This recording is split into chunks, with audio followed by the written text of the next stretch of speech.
a veces tú te puedes preguntar, oye, ok, yo sé que he sido creada con este diseño, he sido creada con este rol, pero qué difícil es vivir de esta forma. Bueno, es que tenemos que tomar en cuenta que el pecado lo ha dañado todo, pero recuerda, tenemos esperanza y el Evangelio nos devuelve a ese diseño maravilloso que hemos recibido desde el inicio.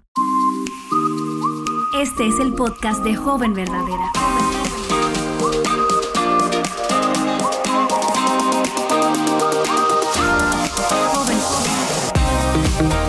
Hola jóvenes verdaderas, yo soy Betsy Gómez y es un gozo para mí y para todo el equipo de Aviva Nuestros Corazones que tú estés escuchando este episodio. Hemos estado inmersas en una serie llamada Feminidad Bíblica 101 y la intención que tenemos detrás de este esfuerzo es que puedas entender, que puedas conocer los conceptos básicos de lo que significa ser una mujer.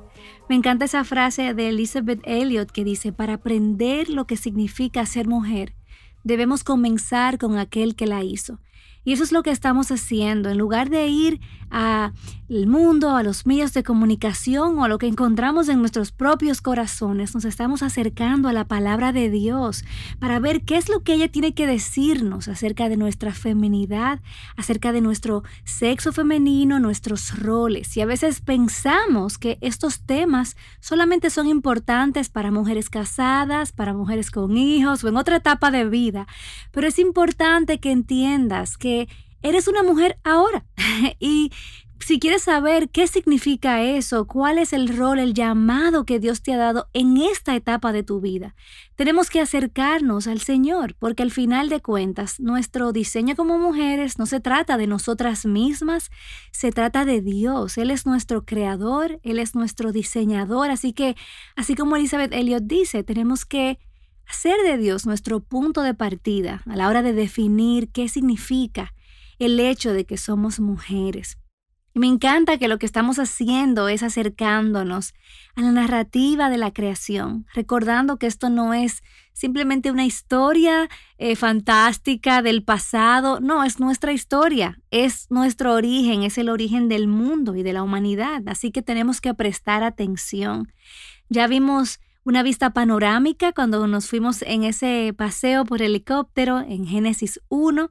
Vimos también la creación del hombre y la mujer en alta definición. Exploramos el capítulo 2 de Génesis. Si tú te acabas de enterar que esto es lo que estamos haciendo, te recomiendo que escuches esos episodios. Y lo que estamos haciendo es simplemente leyendo la Biblia juntas, viendo cómo ahí se esconde toda la verdad acerca de quiénes somos como mujeres. En el capítulo pasado, que se basaba en Génesis 2, vimos que Dios determinó la necesidad del hombre. Vimos que Él hizo a la mujer de la sustancia del hombre como su ayuda idónea. Y cómo cuando dijo esa palabra, ayuda idónea, realmente, al final de cuentas, estaba creando a la mujer para que ella reflejara ese aspecto del carácter mismo de Dios. Él es el ayudador de su pueblo, es el ser de su pueblo. También vemos cómo no podemos pasar por alto que ella fue tomada de la sustancia del hombre. Ella no fue creada de una sustancia completamente diferente. Y ahí vemos cómo Dios crea a la humanidad, crea a los seres humanos de forma que ellos son interdependientes uno del otro. Vemos que cuando Dios crea a la mujer no la pone en un jardín aparte, sino que la atrae al hombre. Y vemos cómo ella fue creada para la relación y cómo esto habla acerca de una sumisión voluntaria, gozosa a su esposo, porque ella fue traída al hombre. El hombre se dio cuenta que esto era carne de su carne, hueso de su hueso, se identificó con ella, la nombró, le puso nombre. Entonces ahí vemos también cómo Dios no solamente la crea para la relación, sino que pone un orden en esa relación. Y ahí vemos la institución del matrimonio a todo color. Y es maravillosa esa imagen. Y a veces nosotras queremos borrar algunos de esos versículos porque simplemente queremos ser independientes y no aceptar la idea que fuimos creadas literalmente para ser ayudadoras, para dar vida y la forma en la que Dios creó el cuerpo de la mujer, si nosotras nos fijamos en la anatomía de la mujer, nos está gritando que ella ha sido creada para dar vida, y eso no se circunscribe solamente a la capacidad de procreación y crianza de los hijos, sino también a esa disposición con la que Dios creó a la mujer para dar vida en el entorno en donde ella haya sido colocada para ser ayuda idónea. Entonces, hemos estado aquí en este jardín observando desde lejos lo que Dios ha ido creando, pero en esta ocasión nos vamos a acercar un poco más y vamos a ver lo que ninguna serie de televisión nos ha contado acerca del pecado, lo que nadie nos ha dicho acerca del pecado. Vamos a ver qué Dios tiene que decir de cómo el pecado distorsionó el diseño de Dios para el hombre, para la mujer, distorsionó la relación entre el hombre y la mujer, distorsionó absolutamente todo, todas las áreas de la vida del mundo, el ser humano, han sido distorsionadas y dañadas por el pecado. Así que simplemente vamos a leer el capítulo 3 de Génesis y vamos a observar los detalles de cómo el pecado arruinó todas las cosas. Te voy a dar un spoiler y es que Dios, en su gracia, aún en medio de esta escena tan horrible, la escena más oscura de toda la humanidad en toda la Biblia, Dios nos da un rayo de esperanza y nos anuncia por primera vez el Evangelio. Así que busca tu Biblia, enciende tu Biblia y vamos a leer Génesis 3. Comenzamos en el versículo 1 y dice: y la serpiente era más astuta que cualquiera de los animales del campo que el Señor Dios había hecho. Y dijo a la mujer: con que Dios os ha dicho. Y ahí nosotras pudiéramos pararnos y hacer 10 episodios, si fuese posible, porque hay tanto que nosotras podemos ver.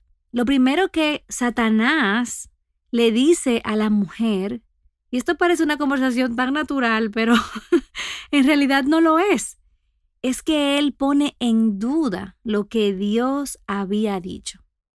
Y fíjate que no solamente pone en duda, sino mira lo que dice el versículo siguiente. Dice: con que Dios os ha dicho, no comeréis de ningún árbol del huerto. Entonces aquí él está introduciendo la duda en la mente, en el corazón de la mujer, pero también él está presentando a Dios como un Dios que está privándoles de el bien a ellos. Porque ya vimos en el capítulo 2 que el huerto estaba lleno de árboles deliciosos, de árboles hermosos a la vista. Entonces aquí él está introduciendo esta duda en la mente de la mujer, diciéndole: tú puedes dudar de Dios, primero. Y número 2, Dios es un tirano. Él no quiere que tú comas de ningún árbol. Entonces dice, voy a volver a leerlo, con que Dios os ha dicho, no comeréis de, y subraya esa palabra, ningún árbol del huerto. Y la mujer respondió a la serpiente: del fruto de los árboles del huerto podemos comer. Ella sabía que podía comer. Pero del fruto del árbol que está en medio del huerto, ha dicho Dios, no comeréis de él, y oye lo que dice, ni le tocaréis, para que no muráis. Y yo quiero invitarte a que tú leas los capítulos anteriores y no vas a encontrar en ningún lugar donde Dios no le dijo, no lo puedes ni tocar. Ya ella estaba creyendo la mentira de que Dios estaba tratando de privarles algo. Sin embargo, ella sabía. Ya no podía alegar ignorancia. Ella sabía que Dios le había dado de comer del fruto de los árboles, pero de ese fruto Él había mandado que no podían comer. Entonces, vamos a leer ese versículo de nuevo. Dice, no comeréis de él ni le tocaréis para que no muráis. Aunque ella exageró el mandato, ella sabía muy claro cuál era la consecuencia. Era una consecuencia bastante clara cuando Dios le dijo al hombre, no puedes comer de esto y si comes vas a morir. En el versículo 4 dice, y la serpiente dijo a la mujer, ciertamente no morirás. Ya esto fue una lanza que le clavó en el pecho a la mujer porque estaba yendo completamente en contra de lo que Dios había dicho. Esto es una mentira. Ella le dijo, yo estoy consciente de que si hago esto, tendré esta consecuencia. Y la serpiente le dice, no, en realidad él te está mintiendo. De forma que él introduce la duda en su corazón, lo muestra como un tirano que quiere privarle de algún bien y también le muestra a Dios como un mentiroso. Y él sigue diciendo, pues Dios sabe que el día que de él comáis serán abiertos vuestros ojos. Y esta es la mentira que todavía seguimos creyendo, y seréis como Dios, conociendo el bien y el mal. En ese momento ya Satanás estaba dándole a Eva la oportunidad de creer la mentira de que ella podía ser su propia autoridad, que ella podía ser su propio Dios, que ella no necesitaba a Dios y podía darle la espalda a su Creador. ¡Wow! En el versículo 6 dice, cuando la mujer vio que el árbol era bueno para comer y que era agradable a los ojos, y que el árbol era deseable para alcanzar sabiduría, todos sus sentidos estaban involucrados ahí. Y ella comenzó a dejarse llevar por sus sentidos y por lo que sus sentidos y sus emociones en ese momento le estaban dictando. Y entonces ella tomó de su fruto y comió.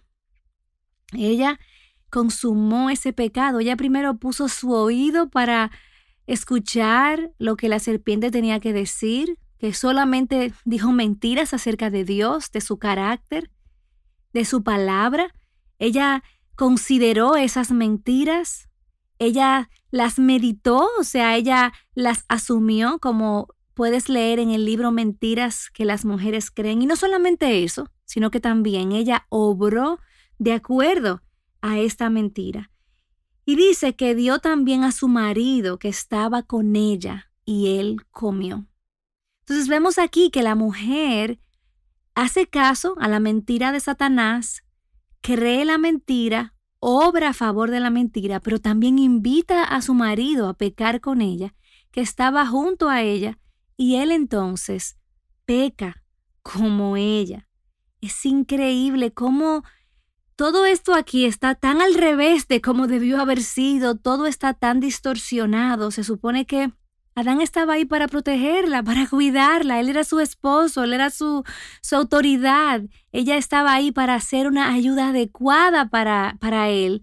Sin embargo, ella hizo todo lo contrario, lo desayudó en cuanto a la obediencia a Dios se trata. Y ahí vemos entonces en el versículo 7, entonces fueron abiertos los ojos de ambos y conocieron que estaban desnudos y cosieron hojas de higuera y se hicieron delantales.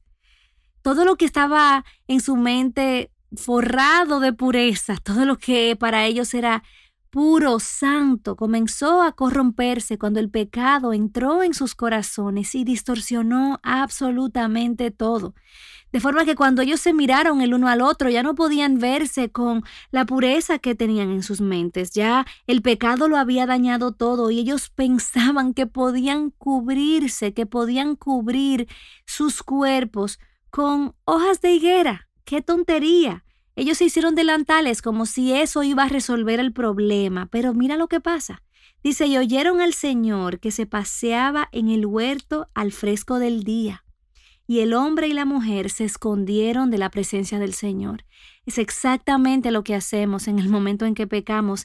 Tenemos esa tendencia natural de escondernos delante de Dios. Sin embargo, Dios está ahí, paseándose en el huerto al fresco del día, de forma natural, como siempre lo hacía.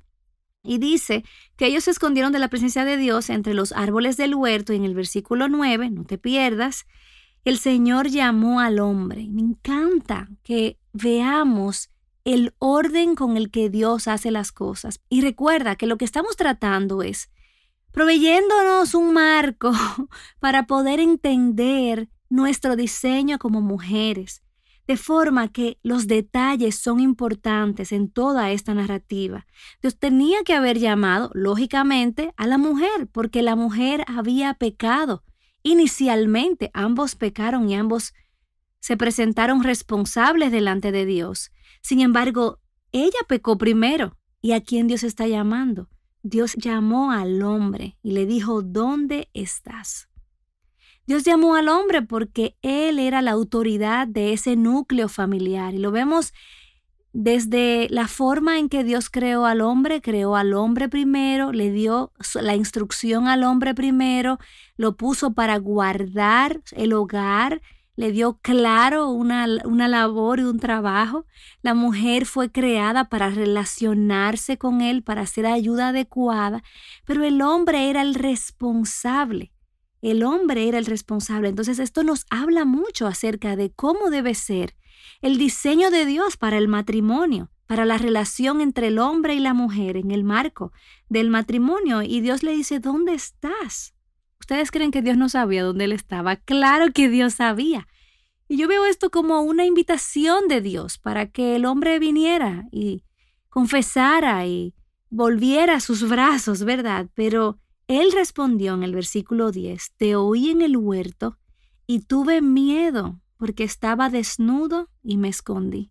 Esta es la primera vez que este hombre, que solamente conocía esa relación tan cercana a su Creador, esa paz entre Dios y su Creador, por primera vez su corazón siente miedo. ¿Por qué? Porque el pecado distorsionó, provocó un abismo entre él y Dios. Y dice que él se dio cuenta de cómo su pecado lo había dañado. Él se dio cuenta de cómo estaba desnudo porque su mente había sido capturada por todo tipo de pensamiento pecaminoso. Entonces, él se escondió porque había creído todas las mentiras acerca de Dios. Y entonces ya no podía verlo como realmente él era. Y Dios le dijo, ¿quién te ha hecho saber que estás desnudo? ¿Has comido del árbol del cual te mandé que no comieras? Y el hombre respondió, la mujer que me diste por compañera me dio del árbol y yo comí. Ahí comenzó los Juegos Olímpicos de pasarle la culpa al otro. Increíblemente, es lo que todavía seguimos haciendo en el 2021. Es increíble. En lugar de este hombre tomar la responsabilidad, porque él sabía que Dios lo había puesto como representante allí. Entonces él básicamente le dijo, mira, en realidad eres tú que tienes la culpa porque fue la mujer que me diste la que me metió en este problema. Entonces, en el versículo 13 dice, entonces el Señor Dios dijo a la mujer, ¿qué es esto que has hecho? Y la mujer respondió, la serpiente me engañó y yo comí. Ahí vemos otra jugadora de los Juegos Olímpicos de pasar la culpa. Y el Señor dijo a la serpiente, el Señor ni siquiera le pidió cuentas a la serpiente, obviamente. Simplemente le dio su veredicto. Dijo, por cuanto has hecho esto, maldita serás más que todos los animales y más que todas las bestias del campo. Sobre tu vientre andarás y polvo comerás todos los días de tu vida. Y aquí viene el primer rayo de esperanza en la historia de Dios, en la historia de la humanidad. En el versículo 15, cuando dice, y pondré enemistad entre tú y la mujer, y entre tu simiente y su simiente, él te herirá en la cabeza, y tú lo herirás en el calcañar. Piensa un poquito. ¿De quién tú crees que Dios está hablando ahí? Está hablando de Jesucristo. Él está diciendo que vendría uno, que aunque sería herido, aunque experimentaría dolor, él vencería para siempre las obras de Satanás y él vencería la muerte. A esto se llama el Evangelio temprano, por primera vez en el jardín, en el momento más oscuro de la humanidad. El ser humano daña todas las cosas, pero Dios promete una solución porque Dios sabía que el ser humano nunca iba a poder resolver este problema por sí mismo. Pero me llama mucho la atención que cuando él da el veredicto a la mujer, le da el veredicto al hombre, lo que tiene que decirle está muy relacionado con sus roles. Y me llama mucho la atención esto, porque a veces tú te puedes preguntar, oye, ok, yo sé que he sido creada con este diseño, he sido creada con este rol, pero qué difícil es vivir de esta forma. Bueno, es que tenemos que tomar en cuenta que el pecado lo ha dañado todo, pero recuerda que tenemos esperanza y el Evangelio nos devuelve a ese diseño maravilloso que hemos recibido desde el inicio. En el versículo 16, a la mujer dijo: en gran manera multiplicaré tu dolor de parto. Con dolor darás a luz a los hijos. Y con todo, tu deseo será para tu marido, y él tendrá dominio sobre ti.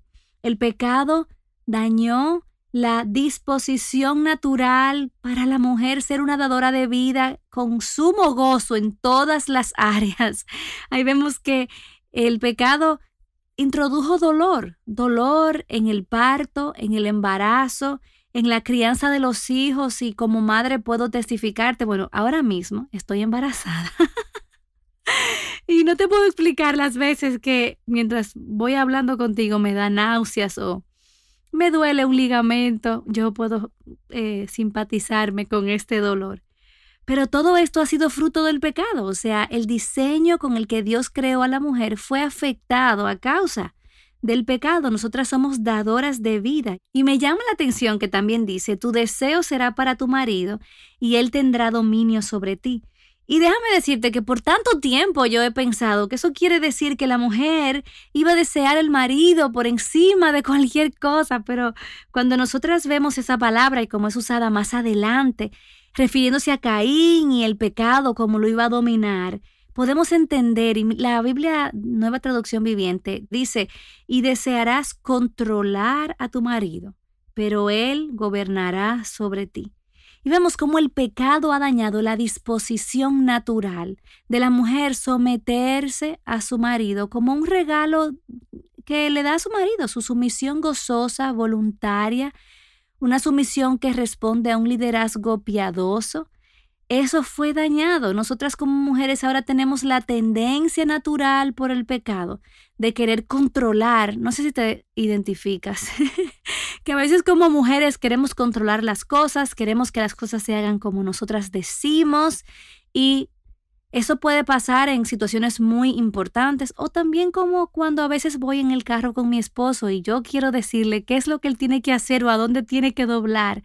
Tenemos esa tendencia dañada por el pecado, y vemos también cómo la disposición del hombre de liderar a la mujer de manera piadosa también es dañada, porque él entonces va a tener dominio sobre esta mujer, va a querer gobernarla en lugar de liderarla de manera piadosa, de manera tierna, de manera amorosa. Entonces ahí vemos claramente cómo el pecado ha afectado el diseño de Dios, y yo estoy segura que es lo que has visto en los hogares, a lo mejor de personas en tu congregación o en tu propio hogar. Vemos cómo el pecado ha afectado todo. En el versículo 17 dice: entonces dijo Adán: por cuanto has escuchado la voz de tu mujer y has comido del árbol del cual te ordené diciendo no comerás de él, maldita será la tierra por tu causa, con trabajo comerás de ella todos los días de tu vida. Espinos y abrojos te producirá y comerás de las plantas del campo. Con el sudor de tu rostro comerás el pan hasta que vuelvas a la tierra, porque de ella fuiste tomado, polvo eres y al polvo volverás. Ahí vemos cómo la disposición natural y gozosa del hombre hacia el trabajo también fue afectada, porque ahora el hombre iba a tener que esforzarse para poder ganarse la vida, para poder proveer para sí mismo, para su familia, y vemos también cómo eso se ve reflejado hoy en día, lo difícil que es para el hombre proveer para su familia o ser un hombre trabajador. Vemos cómo el pecado ha dañado eso, y por eso tenemos, gracias a Dios, esa esperanza en el Evangelio que transforma todas las cosas. Y en el versículo 20 hay algo que me llama tanto la atención. Dice: y el hombre le puso por nombre Eva. Y yo veo esto como algo me da tanta esperanza, porque dice: le puso por nombre Eva a su mujer porque ella era la madre de todos los vivientes. Me encanta ver cómo Dios, en su gracia temprana ahí desde el jardín,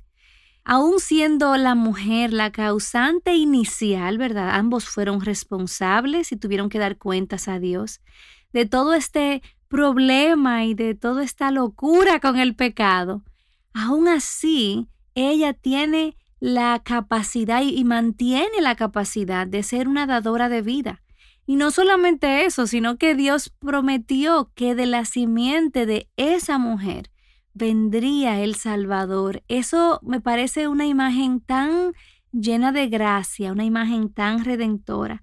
Y luego dice, y el Señor Dios hizo vestiduras de piel para Adán y su mujer y los vistió. Y me encanta cómo esta imagen nos apunta a algo más trascendente que simplemente el hecho de que por primera vez sucedió una muerte en el jardín, sangre fue derramada para utilizar las pieles de esos animales para vestir a Adán y a su mujer. Años después, miles de años después, Dios enviaría a su propio Hijo, quien tendría que derramar su sangre para que entonces Adán y su mujer, injustos, pecadores, nosotros, ellos obviamente son nuestros representantes, pudiéramos vestirnos con las vestiduras de justicia y de santidad de Cristo, de manera que podamos volver a los brazos de nuestro Creador. ¿No es eso maravilloso? Y eso me llena el corazón de esperanza, saber que a pesar de que nuestro pecado es grave, es horrible, nosotras tenemos la garantía de que hubo uno que restauró todas las cosas, nuestro Señor Salvador Jesucristo. Nosotras no tenemos que esperar que esta serie avance lentamente. Podemos ir a través de toda la narrativa bíblica y ver cómo termina la historia. Eso sucedió. Dios envió a su Hijo para hacer lo que Adán jamás iba a poder hacer. Y Él nos restauró para siempre. Y aunque estamos todavía en este mundo caído, sabemos que vendrá un día donde Él va a restaurar todas las cosas. Y si fuera por mí, nos pasáramos horas y horas hablando. Este tema me apasiona, me encanta. Pero hemos visto hasta aquí que Dios creó al hombre y a la mujer iguales en dignidad, en valor. Les dio un propósito claro. Vemos cómo los creó diferentes el uno al otro. Vemos cómo esas diferencias son hermosas y cómo se complementan para entonces ellos reflejar el carácter de Dios de forma específica. Pero también vemos cómo el pecado arruinó la disposición natural de ellos para responder al diseño de Dios. Ahí también vemos la esperanza del Evangelio, de que Dios restauraría las cosas. Y hoy en día nosotras podemos vivir a la luz de esa buena noticia. No tenemos que quedarnos enlodadas ahí patinando sin poder vivir de acuerdo al diseño de Dios para nosotras. Tenemos el poder del Evangelio que nos capacita para regresar a ese diseño. Y la semana que viene vamos a explorar cómo son esas mentiras modernas que las jóvenes creen acerca de Dios, acerca de su diseño, que son simplemente eco de lo que sucedió ahí en el jardín. Y antes de irte, yo quiero preguntarte, ¿cómo vas a responder ante lo que has escuchado hoy? ¿Cuáles mentiras te tenían cegada ante el hermoso diseño de Dios para ti? Toma un momento y no pases a la próxima actividad, a abrir quizás una red social o hacer cualquier cosa. Y pídele que te dé convicción de pecado. Dale gracias y alábale por el diseño maravilloso con el cual Él te ha creado. Dios te bendiga. Joven Verdadera es un ministerio de alcance de Aviva Nuestros Corazones. Para más recursos como este, visítanos en avivanuestroscorazones.com.